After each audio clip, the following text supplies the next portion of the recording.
देश दुनिया की तमाम बड़ी खबरें आप तक पहुंचाएंगे। हर खबर की हर डिटेल आपको बताएंगे। नमस्कार, मैं हूं आपके साथ सुजाता और सबसे पहले संसद में चूक मामले में जो एक और आरोपी गिरफ्तार हुआ है उसके बारे में बता देगा। ललित झा के बारे में अब ये नई जानकारी सामने आई है कि वो सारे फोन्स लेकर राजस्थान चला गया था और सारे फोन्स को उसने नष्ट कर दिया। पहले ही दिन जो पकड़े गए थे उन्होंने बताया कि ललित जो उनका सहयोगी है सारे फोन उसी के पास है, क्योंकि जो आए थे अंदर उनके पास कोई फोन नहीं था, सबका फोन ललित अपने साथ ले गया था। उसकी लोकेशन भी नीमराना पता चली थी और बाद में राजस्थान में ही उसने फोन्स को नष्ट कर दिया। राजस्थान में सारे फोन उसने जला दिए। सूत्रों के हवाले से खबर है ललित पुलिस को झूठ बोलने का शक है। पुलिस को शक है कि ललित अभी भी झूठ बोल रहा है, कुछ छुपा रहा है। ललित झा और उसके एक और साथी ने बीती शाम सरेंडर किया है और उसके बाद अब उससे पूछताछ लगातार जारी है। ललित ने राजस्थान में सभी सबूतों को नष्ट कर दिया, सूत्र ये बता रहे हैं। फोन से कुछ कड़ियां सामने आ सकती थी कि और कितने लोगों को ये संपर्क में थे और कौन कौन इन्हें बता रहा था, कोई क्या इन्हें गाइड कर रहा था, ये तमाम चीजें अभी जानने की जरूरत है। लेकिन फिलहाल जितने लोगों के फोन थे जो भी इसमें शामिल हैं सबके फोन ललित ने नष्ट कर दिए हैं। सूत्रों के हवाले से बड़ी खबर। तो संसद में सुरक्षा चूक मामले में और संसद हमले में मास्टरमाइंड अब पुलिस गिरफ्त में है। तो ललित झा भी पुलिस के पास पहुंच चुका है और साथ ही महेश नाम के शख्स को भी अब हिरासत में ले लिया गया है। राजस्थान ललित भाग चुका था, यह पुलिस बता रही है। दोस्तों के साथ राजस्थान में रात रुका, वहां पर दो दोस्तों से उसने मुलाकात की और अब जब वो पुलिस के गिरफ्त में है तो फिर पुलिस उससे पूछताछ कर रही है। स्पेशल सेल की टीम अब कॉल डिटेल्स खंगाल रही है। वो कहां गया, कैसे गया, किस किस के संपर्क में आया और जो चारों आरोपियों के फोन थे उन्हें उसने कहां पर पहुंचाया, इन तमाम मसलों को लेकर पूछताछ की जा रही है।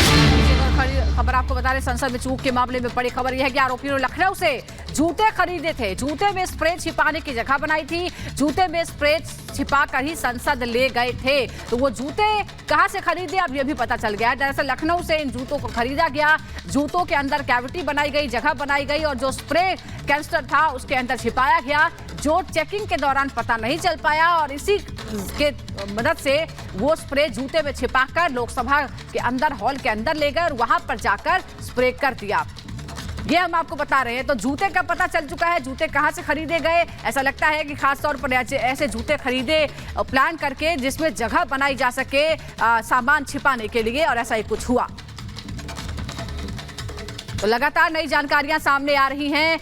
अब आपको बता दें कि ललित झा और उसके सहयोगी महेश ने भी सरेंडर कर दिया है, तो कुछ और जानकारियां सामने आ सकती हैं।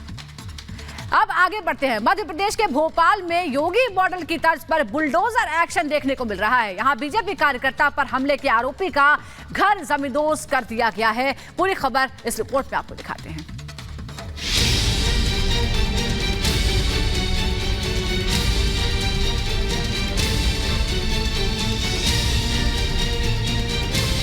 मध्य प्रदेश के सीएम मोहन यादव ने सत्ता संभालने के बाद योगी मॉडल पर काम करना शुरू कर दिया है। पहले लाउडस्पीकर पर बैन, फिर खुले में मास्क की बिक्री पर रोक और अब बुलडोजर एक्शन को अपना लिया है।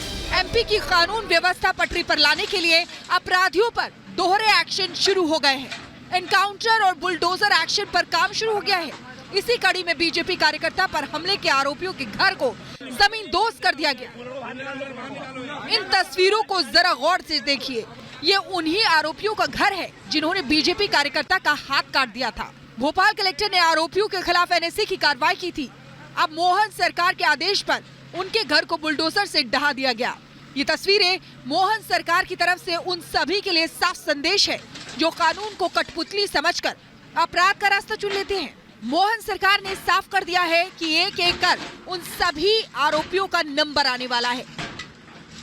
थाना हबीबगंज में धारा 307 जो हमला करके हथेली काटा गया था, तो हत्या के प्रयास का एक मामला था। उसमें आरोपी असलम है, बिलाल है एवं फारूक उर्फ मिन्नी है। तो इन तीनों का घर में जो अवैध अतिक्रमण का पोर्शन था, उस पोर्शन को नगर निगम द्वारा आज हटाया गया है। बीजेपी कार्यकर्ता पर हमले के आरोपी के घर बुलडोजर एक्शन के बाद चारों तरफ मलबा ही मलबा देखा। आरोपी की मां फारूका घर जमींदोज होने के बाद खुले आसमान के नीचे बैठी है। फारूका ने प्रशासन की कार्रवाई पर पक्षपात का आरोप लगाया है। उन्होंने बताया कि बीजेपी कार्यकर्ता के दबाव में आकर प्रशासन ने कार्रवाई की है। उनके बेटे भी जेल में बंद हैं। मैं मांग ये करती हूँ उनको भी सजा दी जाए।